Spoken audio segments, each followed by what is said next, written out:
آزاداری میں پروردگار نے کہا کہ کوئی حرام چیز نہیں آ سکتی. جو پیسہ آپ کا آزاداری میں لگ رہا ہے وہ پیسہ کیسا ہونا چاہیے؟ حلال ہونا چاہیے، پاکیزہ. بالکل. امام زمانہ اجل اللہ تعالیٰ فرجہ الشریف کمسن ہے ابھی، اور 11ویں امام کی امامت کا زمانہ ہے ابھی. اچھا. ایک طریقہ جو 11ویں امام نے اپنایا تھا وہ یہ تھا کہ امام کو بعض خاص لوگوں کے سامنے پیش کرتے تھے، پہچانواتے. اچھا. ایک قافلہ آیا اور آنے کے بعد وہ جو بھی مال و دولت لے کے آیا تھا وہ زکوٰۃ جو بھی تھا امام کے سامنے پیش کی. طریقہ کار یہ تھا امام حسن عسکری علیہ الصلوۃ والسلام کا کہ آپ بتاتے جاتے تھے اور یہ لوگ جو بھی مال و دولت لے کے آئے تھے وہ دیتے جاتے تھے. مثلا امام فرماتے تھے کہ فلاں شہر سے فلاں محلے سے اس شخص نے تمہیں اتنے پیسے دیے. اچھا، ان کے بتانے سے پہلے امام بتا دیتے تھے، وہ نکال کے دے دیتے تھے.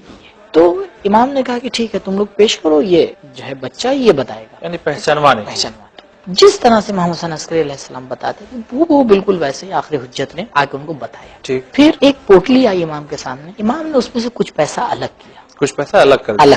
اچھا. کہا دیکھو یہ جو مال ہے یہ حلال اور حرام ملا ہوا ہے. اوہو. پھر امام نے سکے الگ کیے، کہا یہ سکے حرام کے، اور کہا اس کو واپس لے جاؤ، ہمیں اس کی ضرورت نہیں ہے، ہمیں اس کی ضرورت نہیں. یہ پیسے اچھی چیزوں کے لیے آئے تھے. اب جب یہ قافلہ جانے لگا تو امام نے روکا، کہا جب تم لوگ آ رہے تھے تو ایک بڑھیا نے تمہیں کچھ دیا تھا ہمیں دینے کے لیے.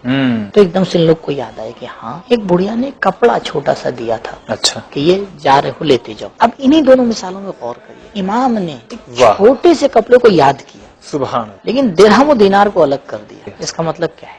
یہ نہیں دیکھا جاتا ہے یہاں پر کہ کتنا بڑا دسترخوان لگایا جا رہا ہے اور کتنا اس کے زیادہ لوگوں کو بلایا جا رہا ہے. نہیں، احکام آزاداری پہلی شرط یہ ہے کہ جو پیسہ آزاداری میں لگ رہا ہے وہ پاک اور طیب ہونا چاہیے، پیور ہونا چاہیے. دیکھیں انسان غور کرے، خمس دے رکھا ہے نہیں دے رکھا ہے، غیر کا مال اس نے جو ہے وہ مار رکھا ہے نہیں مار رکھا ہے، ایسا ہی کما رہا ہے، رشوت تو نہیں ہے. اب ہم لوگ کو کیا لگتا ہے دیکھنے میں، ارے صاحب کیا بتائیں. نہیں، پہلے غور کریے، دیکھیے کہاں سے آ رہا ہے، کیسے آ رہا ہے. ممکن ہے کہ بہت ہی سادگی سے آزاداری برپا کی جائے، لیکن اس فرش اعضاء کے اوپر امام موجود ہوں، لیکن اسی کے سائڈ اسی کے پاس کہیں اور دوسری جگہ پہ بہت ہی عظیم الشان پروگرام ہو رہا ہو، بہت بڑے پیمانے پر، لیکن امام پلٹ کے بھی نہ دیکھیں. صحیح بات، معیار تو معلوم ہو گیا نا.